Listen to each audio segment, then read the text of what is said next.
Mars 2026, terrain d'essai de Witzel, -11 degrés, le ciel au-dessus de la Laponie, clair comme du verre. Un seul Eurofighter tourne à 8000 mètres. En dessous, 3 drones télécommandés glissent sur la surface de glace, le RC-100, le RC-200, le RC-300. À leur côté, un F-22 de l'US Air Force joue le rôle d'agresseur, radar ANPG-77 à pleine puissance, soutenu par un AWACS au-dessus de Bodo. Puis Airbus Defence and Space active la liaison laser, 1,5 Tb par seconde, sur 3 longueurs d'onde simultanées. Et en 37 secondes, le Raptor ne voit plus rien. Ses moniteurs affichent un seul message. Radar degraded. Pendant que les écrans de contrôle en Suède affichent les spectres dorés de Hensoldt. Le pilote américain, lui, ne voit que de la neige blanche.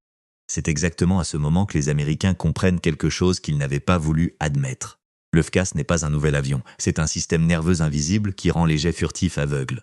Si vous voulez savoir chaque semaine comment l'ingénierie européenne humilie les programmes à 1000 milliards, abonnez-vous maintenant et activez la cloche. Pour comprendre la portée de ce test, il faut reconstituer la mise en place. Airbus avait hermétiquement fermé l'espace aérien au-dessus du golfe de Botnie, pas seulement horizontalement, verticalement aussi. Pas un seul signal de transpondeur civil ne perturbait les trajets laser sans fibre optique qui reliaient Manching à Witzel. L'Eurofighter fonctionnait comme nœud de combat cloud de mission avec un radomescan qui restait cette fois strictement passif. Aucune émission, aucun signal, aucune trace radar. Le RC-100 volait sur le flanc gauche. Il injectait un nuage leurre numérique dans la zone diplomatiquement sensible du radar du F-22. Le RC-200 se tenait à 50 mètres au-dessus de la limite des arbres. Il connectait son module SIGINT Ensol à des simulateurs F-35 au sol. Le RC-300 plongeait à 8 mètres au-dessus de la glace. Il dispersait des micro-miroirs réfléchissants qui créaient un escadron fantôme. Aucun des 3 drones n'avait besoin d'émettre pour diriger. Il suivait des commandes d'une précision mécanique depuis Ulm, là où le calculateur de guidage de petits aéronefs distribuait 600 données de mission en 0,2 millisecondes. Chaque pilote d'Eurofighter, c'est la valeur du Link 16. Mais ce système montre à quel point la radio semble soudainement obsolète quand la lumière elle-même devient le câble de données. La liaison laser est le cœur du système. Airbus a câblé 3 ouvertures. La première à 1550 nanomètres transporte le flux de données principal. La deuxième à 905 nanomètres fournit des clés quantiques pour le chiffrement en temps réel. Un troisième faisceau dans la gamme ultraviolette sert de système de secours en cas de poussière ou d'aérosol. Cette combinaison se situe en dehors de la fenêtre d'humidité atmosphérique que les radars classiques absorbent. C'est pourquoi le faisceau reste invisible pour chaque spectre. Aucune radio, aucune lueur, aucun brouillage possible. À 70% d'humidité saline, la même configuration au-dessus de la mer Baltique à l'automne 2025 maintenait encore 97% de rétention de paquets sur 312 km. Comparez ça avec le Link 16 qui livre 2 mégabits par seconde par beau temps et qui se trahit lui-même à chaque émission. Les Allemands utilisent les lois de la nature, des photons que personne ne voit, mais qui livrent 600 commandes de mission avant même qu'un F-22 ait recalibré ses cellules AESA. Le moment décisif est venu quand les remote carriers ont interagi activement avec le Raptor. Le RC-100 portait un mini-radar AESA à 256 éléments que Hensoldt a compressé à seulement 18 kg. Le RC-200 écoutait avec des capteurs passifs Twinvis qui identifient la signature de pression modulée du Pratt & Whitney F-119 à 180 km. 180 km. Avant même que l'avion soit visible. Le RC-300 à seulement 8 mètres au-dessus de la surface de glace tirait des microsphères de verre qui généraient un escadron fantôme. L'Eurofighter avait besoin de 90 millisecondes pour décider quel capteur recevait quel retour d'information. Puis Manching a couplé les trajets laser, et le F-22 a vu soudainement, à la place d'une cible nettement définie, une forêt de miroirs où chaque pixel semblait identique. Le pilote a transmis par radio, radar degraded, request terminate. L'AWACS a confirmé qu'avec soutien inclus, aucune cible n'était plus discernable. C'est précisément ici que le deuxième pilier frappe. Les États-Unis ont été contraints d'interrompre le test et de demander à une nation partenaire de l'OTAN de l'aide technologique. Pour la première fois depuis la Deuxième Guerre mondiale, comment Washington a-t-il réagi? La colonelle Rebecca Holland, responsable de la fusion de capteurs dans le programme GAD, a rédigé le 18 mars une note de 3 pages. Le lien laser allemand neutralise les radars LPI soutenus par AWACS, transfert de technologie requis, sinon le NGAD risque le vol aveugle. Ce document est allé directement à l'Air Staff, et le soir même, le journal télévisé titrait « Les États-Unis exigent la technologie drone allemande ». Le général Mark Kelly, chef de l'Air Combat Command, a parlé 5 jours plus tard à Ramstein. Il a utilisé l'analogie Me-262 contre P-51. Nous devons empêcher le FCAS de faire le même bond.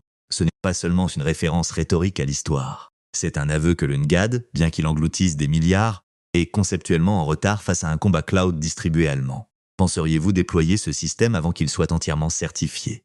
Écrivez-le dans les commentaires. Le calcul des coûts est fascinant. Un essaim FCAS complet, 6 remote carrier lourd, 12 légers, un Eurofighter comme nœud. Coûte selon Airbus 150 millions d'euros en opération, le NGAD est encore sur papier. Et il devrait, selon le Congressional Budget Office, brûler plus de 14 milliards de dollars d'ici 2030 avant qu'un seul jet atteigne. La capacité opérationnelle initiale, 14 milliards. Avant le premier vol opérationnel, l'heure de vol des remote carriers coûte 9 000 euros. L'Eurofighter, environ 85 000 euros, mais il reste passif et ne s'expose pas. Le NGAD calcule 70 000 dollars par heure et doit retourner au hangar après 90 minutes. Un groupement allemand peut donc déployer ses drones à 400 km devant la ligne OTAN, les faire tournoyer pendant des heures, les diriger avec des commandes laser, pendant que le NGAD a besoin de 2 ravitaillements en vol pour simplement maintenir son rayon d'action. Ce paradoxe, bon marché, modulaire et pourtant supérieur, frappe directement au cœur du modèle américain. Mais le FCAS ne s'arrête pas aux liaisons laser. Le Calectron Attack de Hensoldt calcule 1,8 milliard de variantes de paramètres en 8 secondes et peut imiter n'importe quel profil radar. Combinez ça avec des packages SIGINT passifs. L'adversaire devient votre propre reflet. Airbus a externalisé les algorithmes pour les cibles fantômes sur le RC300. Des micro-miroirs renforcés de fibres de verre réfléchissent comme si 10 Eurofighters se trouvaient à l'horizon, suffisant pour détruire la logique de combat d'un pilote furtif. De plus, TwinVee s'est déjà suivi des signatures sonores du B2. Maintenant, il s'adapte à un drone qui pèse 400 kg. La doctrine anti-furtivité entière de la Russie et de l'Amérique repose sur le fait que l'adversaire émet à un moment donné. Le FCAS n'émet pas, il chuchote avec la lumière. Pour l'OTAN, cela signifie un changement de doctrine massif. La Bundeswehr prévoit en 2028 de construire une tranche 0. Jagel et Neuburg devraient chacun coupler 3 remote carriers avec des Eurofighters. Couvrir l'espace baltique 24 heures sur 24. Suivre chaque Su-57 dès qu'il quitte Kaliningrad. La France adapte le même code au Rafale F5 pour le Sahel. L'Espagne fournit le système de mission. L'Italie, Leonardo, les optiques laser. Plus les partenaires se connectent, plus le combat cloud s'épaissit. Les États-Unis ont déjà envoyé des observateurs à Manching, discrètement, sans communiqué de presse, mais avec un message clair. Le NGAD a besoin de la photonique allemande, sinon le Raptor devient un figurant. La comparaison de Mark Kelly avec le Me-262 est pertinente, parce que les États-Unis ont d'abord raillé puis copié.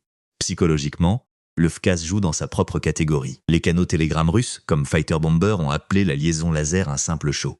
Exactement comme ils affirmaient en 2022 que l'Iris-T ne pouvait pas toucher les caches sans teint. Aujourd'hui, tout le monde sait que l'Iris-T à Kiev est à 97%. Le même mécanisme se répète avec le FCAS. D'abord la moquerie, puis le silence. Ensuite, les programmes de copie. Le mémo du Pentagone demande explicitement de combiner des procédures radar passives avec des liaisons laser. Une phrase qui pourrait venir mot pour mot d'un pitch de Hensoldt. La sénatrice Jeanne Shaheen a demandé le 28 mars 1 milliard supplémentaire pour le NGAD, pour correspondre au réseau laser européen. Mais l'argent ne comble pas le déficit structurel. Le NGAD est un seul avion. Le FCAS est un système nerveux distribué. Plaçons ce scénario dans une crise en mer Baltique. 18 remote carrières décollent au-dessus du détroit de Memel. 3 Eurofighters tournent au-dessus du Mecklembourg. Et chaque pilote russe ne voit que des miroirs, des réflexions laser, des contours fantômes. Les missiles R-77 ne trouvent pas de cible. Les récepteurs d'alerte radar restent silencieux. La planification de mission s'effondre en 40 secondes, sans un seul coup de feu. C'est précisément pourquoi le pilote du F-22 à Witzel a prononcé la phrase qui est devenue manchette. « If we can see, we can fight ». Le FCAS fait de cette phrase une doctrine. Et c'est exactement ce que notre audience doit entendre. En fin de compte, la question est de savoir si l'Allemagne est prête à activer le système en mode combat.